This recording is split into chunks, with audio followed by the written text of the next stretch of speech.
Hello दोस्तों, आप सभी को मेरा प्यार भरा नमस्कार। स्वागत है आपका मेरे आज के नए व्लॉग पर। आशा करते हैं सब अच्छे होंगी। मैं भी एकदम बढ़िया हूँ। आज का व्लॉग मेरा सुबह 5 बजे से शुरू हो रहा है और आज मैं जा रही हूँ घर। तो हम निकल चुके हैं, अभी अंधेरा ही हो रहा था तो निकल गए हम घर की ओर।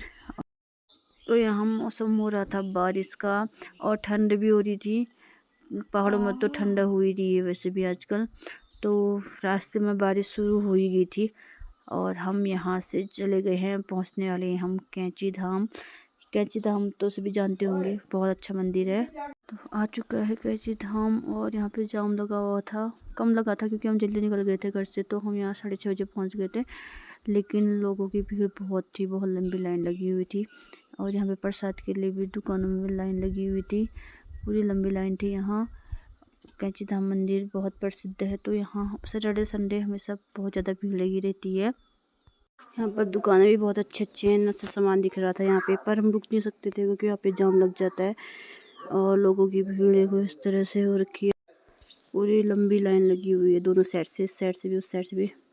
आजकल थोड़ा अच्छा बना दिया है कि मतलब चलने के लिए अलग से बना रखा है साइड पे, तो रास्ते में उतना जाम नहीं लगता है। तो हम पहुँच गए थे धौलसिना। यहाँ पे हमने नाश्ता किया।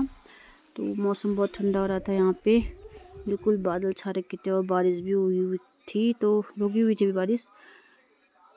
फिर हम पहुँच गए थे सेरा घाट पे। सेरा घाट पे देखो इतनी सारी लीची वगैरह लगी थी, आम लगे हुए थे और लीची अच्छी पकी नहीं थी। दुगो बता लीची तोड़ दो, लेकिन पकी नहीं थी अच्छे से। और इधर आम भी लगे हुए थे बहुत सारे, पूरे पेड़ आमों से ही लदे हुए थे यहाँ पे। और हमारी गाड़ी यहाँ पे ख़राब हो गई थी, इसलिए हम सेरा घाट पे रुके हुए थे।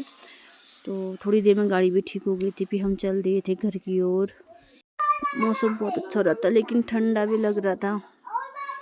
पूरी हरियाली हो रखी थी यहाँ। ये आ गया है मेरा मायका और ऊपर मंदिर है या नौलिंग देवता का। मायका आ चुका है मेरा। तो मम्मी पापा से थोड़ा मुलाकात करूँगी यहाँ पे, फिर चली जाऊँगी ससुराल को। तो यहाँ भी मौसम अच्छा रहता, ठंडा हो गया था, मतलब गर्मी हो रही थी तो आजकल ठंडा हो चुका था यहाँ भी। इधर हम पहुँच गए थे गुप्तेश्वर मंदिर के पास। ये गुप्तेश्वर मंदिर है, यहाँ का बहुत ही फेमस मंदिर है, अच्छा है।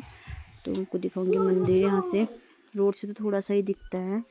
तो ये है मंदिर। हम पहुँच गए थे घर। डुग्गू कह रहा था मैं अपने आप जाऊँगा, तो ये लगा हुआ था रास्ता अकेले। और रास्ता भी मतलब बारिश हो रही थी तो रास्ता थोड़ा फिसलन हुआ था, लेकिन ये जा रहा था अपने आप।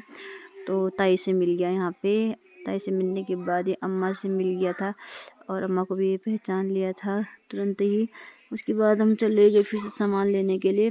नीचे हमारा सामान रखा हुआ था काफ़ी, तो 2 चक्कर लगे। यहाँ पूरी हरियाली हो रखी है और बारिश की वजह से इतना ठंडा रखा था, स्वेटर टोपी पहननी पड़ रही थी। तो मैंने डुग्गू को स्वेटर टोपी पहना ली थी, फिर तबीयत ख़राब हो जाती है बच्चों की ऐसे मौसम में। और यहाँ पे देखिए पूरे काफल चढ़े हुए हैं, रास्ते में इतने सारे काफल गिरे हुए थे। तो ऊपर पेड़ों में बहुत पके हुए हैं काफल। और उसके बाद ये मम्मी से मिल गए थे, मम्मी को प्रणाम कह के उसके बाद फिर सामान लेने के लिए चले गए। सामान खाई भी घर आते वक्त सामान मिल जाता है, तो सामान लेके आए हैं फिर से। उसके बाद डुग्गू की शरारतों के शुरू डुग्गू चाचू के साथ चला गया था और रास्ते में पूरे स्ट्रॉबेरी रखे हैं। उसके बाद जब डुग्गू ने स्ट्रॉबेरी देखी तो बिल्कुल मतलब ऐसे हो गया था जैसे मतलब उसने कभी खाया ही नहीं कुछ, तो स्ट्रॉबेरी खाने में बिजी हो गया था। इसने बहुत सारी स्ट्रॉबेरी खा ली थी। उसके बाद तो हमारे पेड़ में लगे हैं पुलम, अभी हुए नहीं, अगले महीने हो जाएंगे। बहुत अच्छा लग रहे थे यहाँ पे पुलम। और उस साइड पे मम्मी ने माल्टे भी बचा के रखे हुए हैं, देखिए माल्टे बचे हुए हैं।